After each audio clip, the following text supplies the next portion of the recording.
who is seen as a yogi. How do you make palatable yourself, in the Indian context? Because generally there is a feeling that, the spiritual seeker, he doesn't have to be married, he can't talk about sex, he can't talk about Bollywood music. That's the way generally the religious gurus are perceived in the country. But this is because your idea of religious guru has come from a calendar art. But look back and see on this… in this country's history, who are the greatest gurus in this country? Just tell me.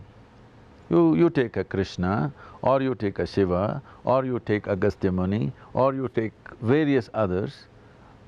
They lived absolutely full lives and they made the greatest statements about spiritual process and yoga, isn't it? So we have forgotten that denial is not the way to exist.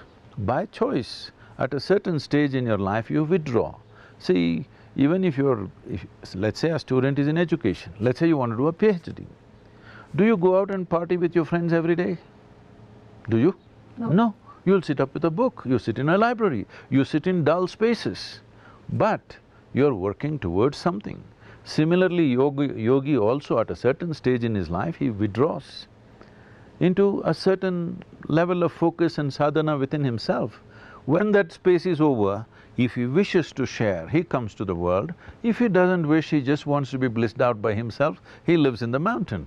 It's a choice. So, today in the world… Like in your case, when we see your life, you drive SUVs, you play golf, you wear jeans, so… I do many more things. If I give you the list, you'll be shocked. No, I'm just giving you a few examples of how unconventional you are. It is not about convention. Tell me, in the past, yogis were great warriors, they were great administrators. They largely were next to the kings, advising them as to how they should conduct their administration.